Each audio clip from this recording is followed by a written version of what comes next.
Hello, everybody, and welcome to Crunch Time, a panel discussion about your favorite topic, sports. I am Chris Pearson, filling in for Alexis Pearson. No relation there. Tonight we are joined by three panelists. Our returning back-to-back champion, Blake, sporting a little bit of facial hair, joining the family here with the facial hair. Just needs to get the beard out there. Jordan and Austin out there. Not Rocket's facial hair. I know Austin's working on it. He's coming in. How you guys feeling tonight? You know, I'm just going to forget you said that. I'm just taking a break from producing to just school some newbies here. All right. I'm feeling good. You just heightened There you up go. the mustache, you know. There you go. All right. Today. Well, let's get into some real sports. After 2 years, fans can finally say it's over. 2 months of drama to start out the year. Jimmy Butler is out the door in Minnesota and traded off to Philly. The trade was Jimmy Butler for Justin Patton, for Robert Covington and Dario Saric, and a second-round pick. Last night, the Wolves picked up a win with the new squad. With Butler gone from the Wolves, what is the state of the Timberwolves, and how will they fare with Covington and Saric on the team?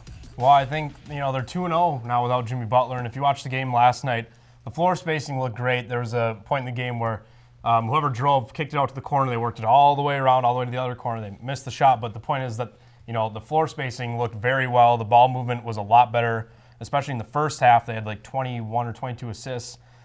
They just looked a lot better. My only questions are how the rotation is going to work out. Saric is kind of the same thing as Anthony Tolliver. I mean, not like the same thing, but, they both are power forward that can stretch the court a little bit. All right, I like that topic. Let's punch it over to Jordan. Jordan, what do you got to say about this? I'm thinking about more in the long-term sense. It's going to give Cat and Wiggins time to just relax and just focus on developing and becoming better players. I mean, they're going to be focused on winning still, but they're going to give them time to develop into the players they have the potential to be. And plus, last year without Butler, Wiggins averaged 21 points, and besides his 18, so he's going to get more shots. And so along with Cat, that's going to help the development. I like the rest of this team too. Dario and Covington add depth to this team that are desperately needed. All right, let's bump it over to Austin. I know you have a lot to say on this topic. What do you think? I love it. I love it. Guess what, guys? We don't effing need Jimmy Butler. Don't. 2-0 without him. And guess what? I think, personally, this is the best trade the Wolves could have gotten. Yeah, you could have said four first-round picks are good. They were protected. Do we really want that from the Rockets? Next, we had Josh Richardson on the table. That's one guy. We're getting two guys here, Covington and Saric. Covington, first team all defense. And watching that game last night, are you kidding me? First game, he's already in the house, drilling threes, and he's pumping up the crowd. He's getting the crowd hyped. The Timberwolves are back, guys. Oh, my goodness.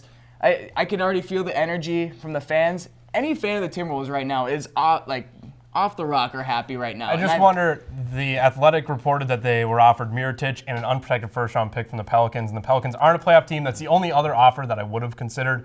But I think that, that's kind of 1A, 1B with this offer. I like the trade, though. Mm-hmm. All right. Well, we're going to have to cut you guys off, but I think I'm going to give the point to Austin here. Obviously had a lot to say about the team and how they're going. We're going to give you the point early for your comments on that. Just overall general happiness. Yeah. Everyone's happy. All right. Next, on to the other side of things, Jimmy Butler has played his first game as a Sixer.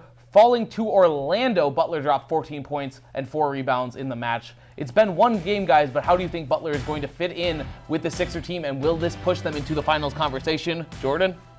I don't think it's going to push them in the finals conversation. I think the 76ers did not improve with this trade, but they also did not get worse. They're just going to stay in the same limbo that they're at. They're not going to be one of the better teams in the East. Jimmy Butler doesn't add anything. You had to add another defender. Covington was a great defender also. Like Austin said, first team all defense. And plus, they lost two of their shooters, Covington and Saric, both good shooters on that team. They lost spacing, this team. Now, plus, Jimmy Butler is a ball-dominant player. He needs the ball to be good. Ben Simmons and Joel Embiid also need the ball to play good. I don't see this working out as well as people think it is going to be. Jimmy Butler, the guy would have been one of the greats in the 1990s and 2000s, but this is a new era of basketball. Jimmy Butler is just the grumpy uncle. He expects everything from his guys, and when they do their job, he's still upset because they didn't work hard enough. Well, guess what, Jimmy?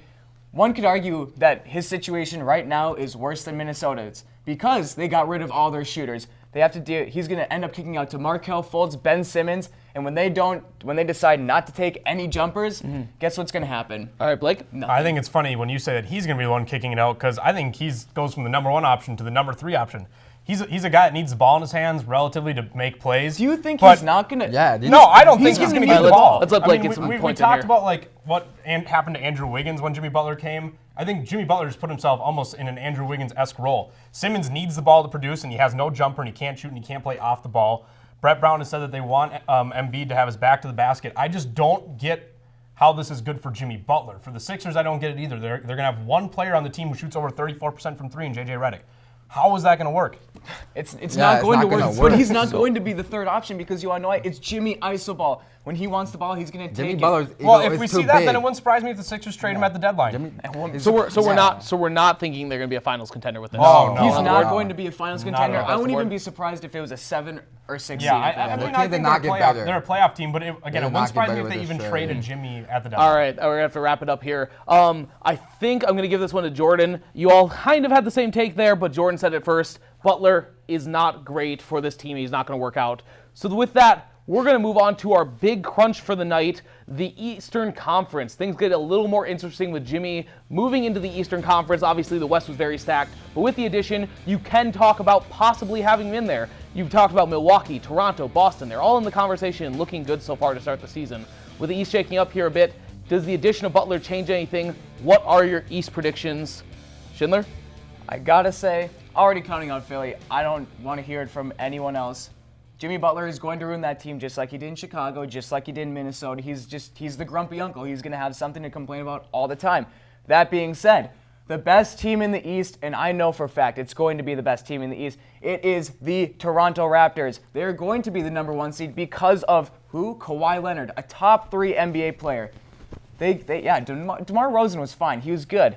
But guess what? Kawhi Leonard, you add a guy like that, a proven champion, second youngest finals MVP in history. Add that to Kyle Lowry, who's having a career season himself over the age of 30. I think this is the second deepest team in the East, and someone you have to talk about. It's interesting on what's happening to the Boston Celtics. We're going to have to continue. We're going to give it to Blake. We'll get back to you in a second. I have no problems with what you said about Kawhi Leonard. I agree 100% on that front. The problems with the Raptors to me lies around everybody else on the team.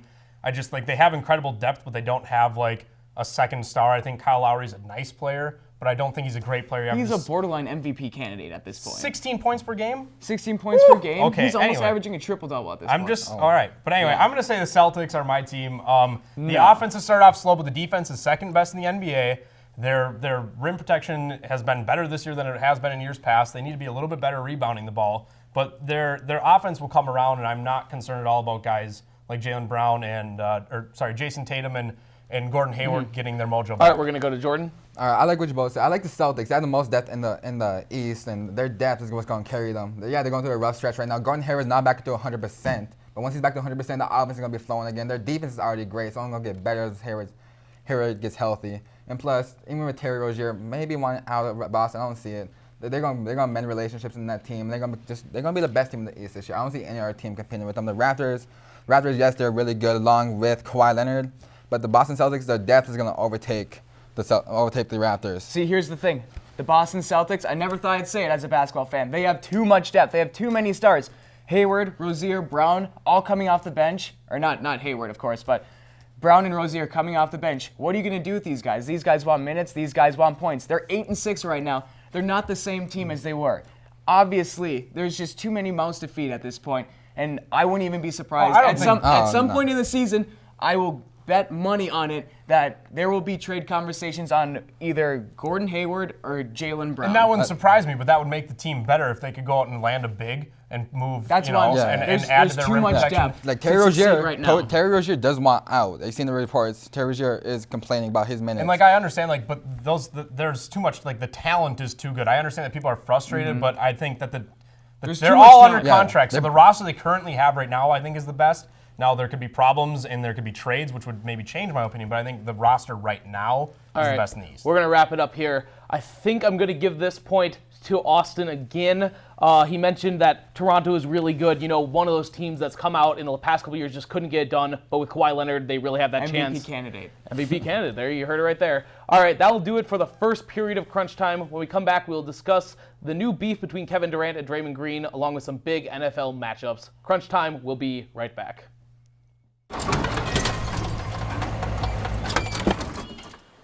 Leah, did you put a new dent in that? This one? No. Were you texting and driving again? Yes. Hi, Leah. Hi, Dad. Sorry about your bumper.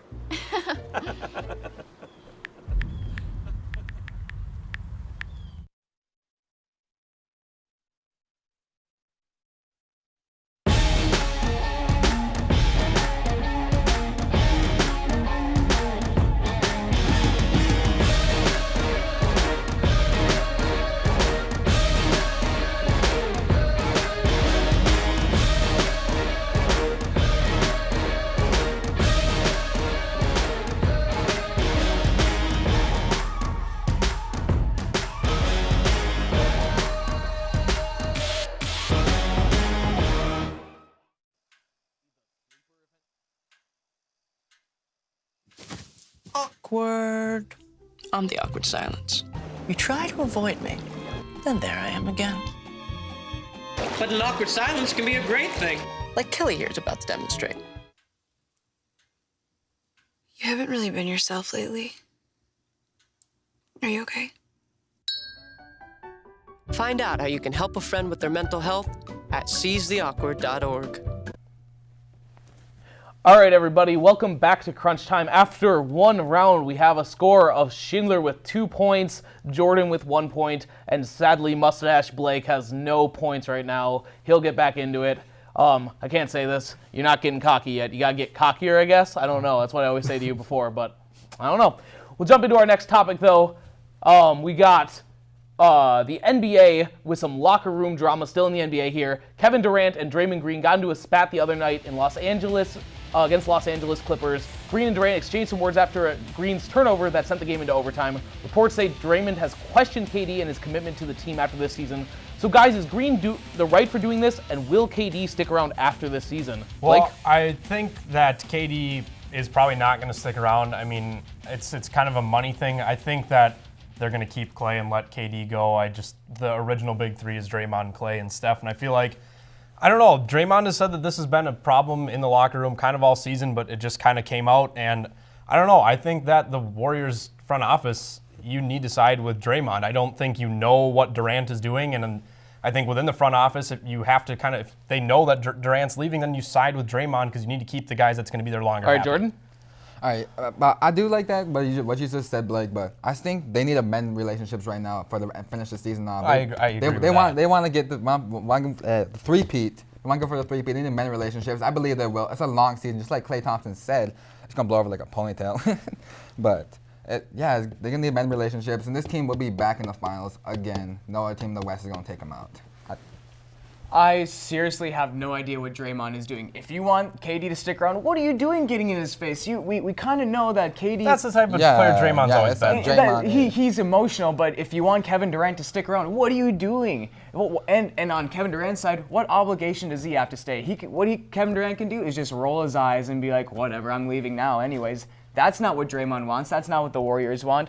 And for KD, he doesn't have to stay. He never got his money. And what is Draymond complaining about him staying? The guy never got his money in the first place. He's always taken pay cuts for the Warriors team. And he's a 2-time Finals MVP. He carried him over LeBron James. After that one Finals, Draymond begged for him to come. So I think Kevin Durant did his due in Golden State. I think and he can do whatever he wants. It's tensions boiling over. Like when you know a guy doesn't want to be there, like with the Jimmy Butler thing, it can affect. We don't know Kevin Durant doesn't want to be there. But they might know that. Just because we don't know that doesn't mean that they might know that. And Yeah, who knows? 'cause Maybe this is literally like a tiny problem that we're just making into a bigger deal than it actually is. You said Green. The media wants to. All right, guys, that's going to have to wrap it up here. But I'm going to give this point to Blake. I agree that if you have a person in your locker room who might be leaving, you got to side with who's going to be staying here. So I'm going to give the point to Blake.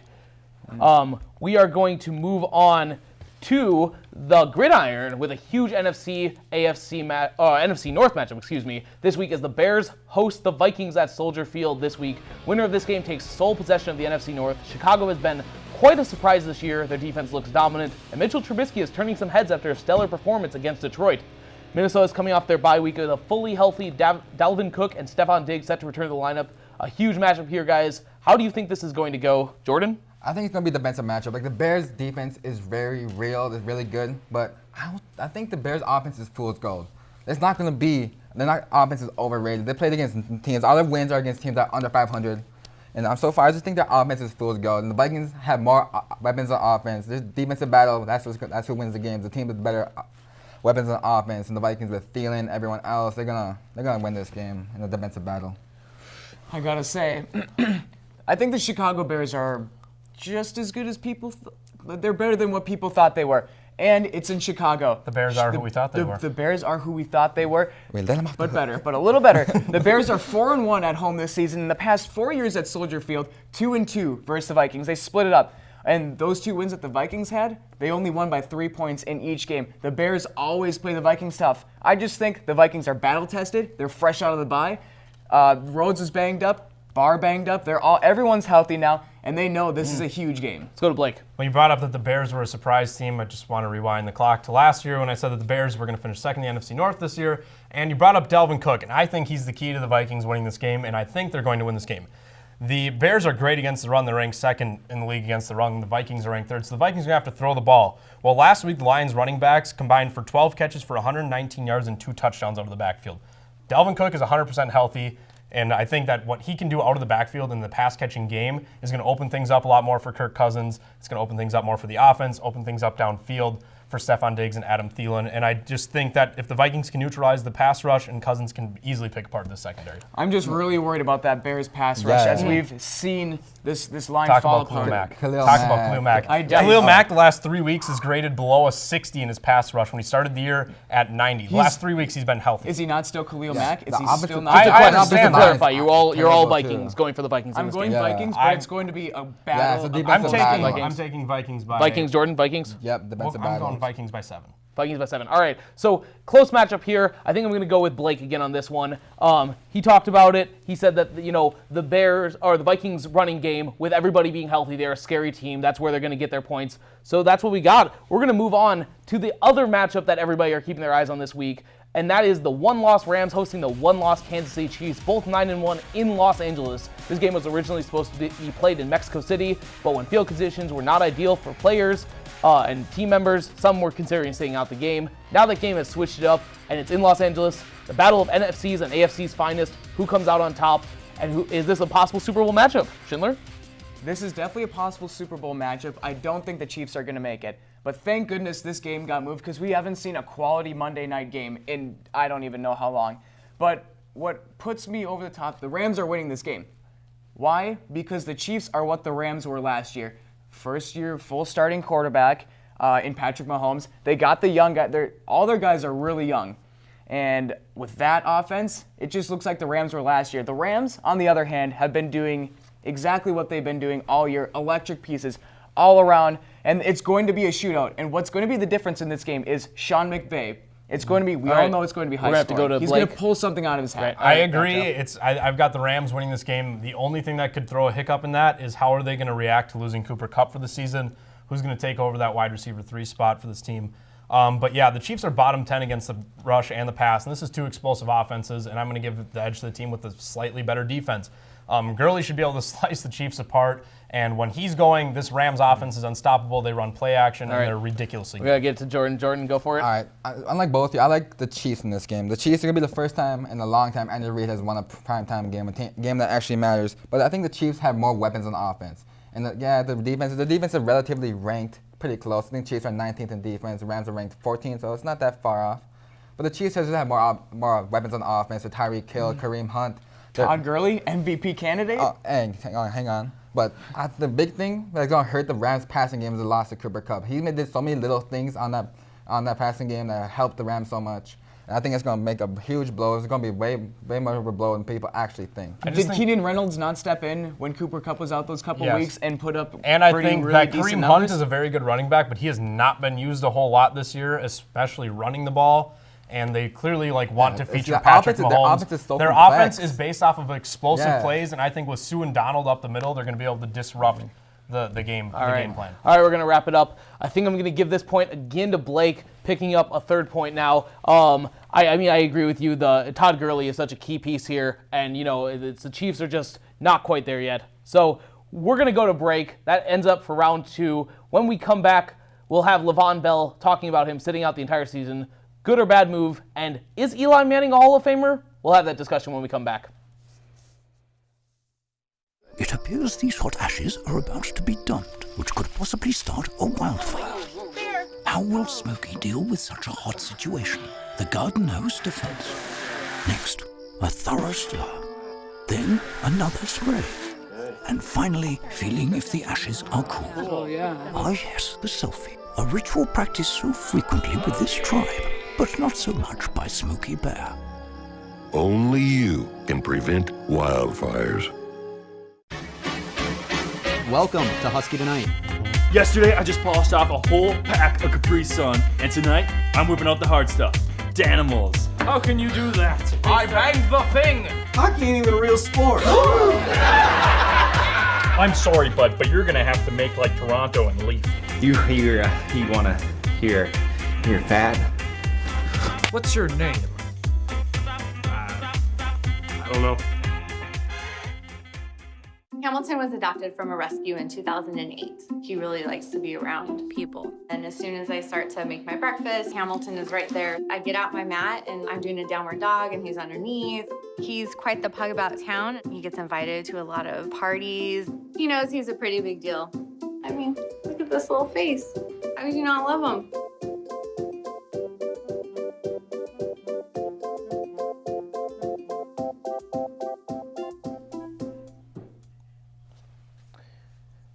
All right, everybody, welcome back to the final stretch here of Crunch Time. We've got some topics for you. Let's look at our points quick, though. We got Blake with 3, Jordan with 1, and Austin also with 3. A quick correction from earlier because he did get the big crunch. That's 3 points, not 2 points, as I said earlier. But we're going to look into this next topic here. As many were anticipating, Le'Veon Bell has not signed his franchise tender and will sit out the remainder of the 2018 season. Bell has already surrendered over $8 million this season for not showing up to any games. So will this gamble pay off for Le'Veon Bell? And do you think it'll pay off? No. I mean, you turned down $14.5 million this year. I get it's not guaranteed due to injury, and I get that you want to cash in on a big paycheck, but you're going to be 27 years old next year, Le'Veon Bell. Nobody pays a running back late into his early 30s. He turned down $70 million over 5 years and $33 million guaranteed from the Steelers at the beginning of the season because he wanted $17 million a year instead of $14. Where are you going to get $17 million a year? Maybe from the Jets, but not a lot of it's going to be guaranteed. And in the end, you're probably going to lose about $15 million just to prove a point. I don't understand this at all. Jordan? I don't think he made the right decision. Yeah, I can see it from his viewpoint. He wants to stay healthy. He wants to secure a long-term contract. But I just don't see it's a good point. He's losing money right now because of the way James Conner is playing. James Conner's over 1,000 yards from scrimmage right now, 10 touchdowns, 77 in the air, 387 on the ground. I mean, yeah, that's backwards, but you know what I mean. And Le'Veon Bell is losing money right now with the way Conner is performing. Yeah, Le'Veon Bell is one of the best, but the way Conner's performing behind that Steelers offensive line, he's just losing his money right now. Steelers making a Schindler? point. I say, guess what, Le'Veon? Go get your money. Why not? Because where would the Steelers be with Le'Veon? Yeah, sure, James Conner's done a great job as a Steelers running back, but if they had Le'Veon Bell, basically a wide receiver / running back, things would be a lot different. I would even put the Steelers in an AFC Championship contender, but with the things they have right now, I don't see it for the Steelers. But for Le'Veon, go get your money. If you're gonna sit out the entire season, you gotta prove it, and I think he's going to prove it when he gets his money. But he's not going to go get your money, but he just left $15 million on the table. And he's losing money. He's not going to get the same offer. No one's going to offer him the same much as the Steelers. No one's going to do it. What it's going to come down to is the guaranteed money, and I don't think he's going to get more than half of his next contract guaranteed. Who says that? He's 27 years old. The Jets have a lot of money to spend. He's got 3 amazing years left in him, and we've seen it from Le'Veon. But he wants a long-term deal. He wants 5 years. Nobody's going to pay him into 31, He's the kind 32. of running back that can stay that healthy for 5 years. He's that Adrian Peterson type of running back that can stay consistent and stay healthy. All right, guys, we're going to have to wrap it up. I think I'm going to give this point to Schindler here. I mean, you're right. They are a good team still. The Steelers are a good team. But with James Conner and not Le'Veon Bell, it's just tough to tell if they would be really a number 1 contender in the AFC. So we're going to move on to our last topic of the night. And guys, we're talking some more football, specifically Eli Manning. The 2-time Super Bowl champ has taken a lot over the last few years and has a career record of 113 and 110. Currently ranks number 6 all-time in passing yards and 7 all-time in touchdowns. With Eli's career coming to a close, is this enough of a resume to get into the Hall of Fame? Yes, he's gonna get into the Hall of Fame just off his stats alone. I think he's gonna be one of the most overrated quarterbacks to ever make it to the Hall of Fame, though. Like you said already, his records as a starter is 113 and 110. He threw 234 picks. He had multiple seasons where he had more picks than touchdowns. He's gonna be one of the most overrated quarterbacks to ever get into Campton. I'm not saying he's a bad quarterback. He's a great QB, but he's gonna be one of the most overrated quarterbacks to ever make it to the Hall of Fame. Well, I say, not only is he going to be a Hall of Famer, first ballot Hall of Famer. Eli Manning. Why? Beat the undefeated Patriots in the Super Bowl, and again later, and he set up iconic plays for the NFL. They made so much money off those plays. We already know. Mario Manningham, David Tyree. And this year, Eli Manning is putting up a 67 completion percentage, which blows away his previous record of 63, personal record. The resume speaks for itself, and he has just as many Super Bowls as his brother Peyton, and he never had the Marvin Harrison or the Reggie Wayne that Peyton did in New York. He had Plaxico Burress, sure, but not those guys. Should he be a Hall of Famer? No. His two, now, he will, but let me get to that. No, because his defense carried him to the championship over the Patriots when they beat him undefeated. But he will because here's Troy Aikman's stats, who's a Hall of Famer. He averaged 199 yards per game passing, 165 touchdowns to 141 interceptions with a 61% completion percentage, but he won 3 Super Bowls. Eli Manning's stats, 241 yards per game, 350 touchdowns, 234 interceptions, 60% completion percentage, but 2 Super Bowl wins. He shouldn't be a Hall of Famer, but he will be. Yeah, he doesn't deserve it. He doesn't deserve it. His resume speaks for himself. Yeah, he currently sits at number 6 but because all he won time Super in Bowls? passing yards, and he currently sits number 7 all time in passing touchdowns. Peyton Manning's up there, yeah, but he had Marvin Harrison and Reggie Wayne. Yeah, all right. I also don't like what you said about David Tyree. David Tyree bailed out Eli. Let's cut it off here. I mean, I think I agree with Schindler here. He's not. I don't think he's going to make the Hall of Fame. I'm going to give the point to Schindler. And that will wrap it up. When we come back out of this third period, we'll have our champion for this week's edition of Crunch Time. And we'll be back soon. I want some more. What's he doing? Please, sir, I want some more. More? He has asked for more! Thank you. Well, he did say please. Yes, he did. And thank you. Please, and thank you. Pass it on. Thank you.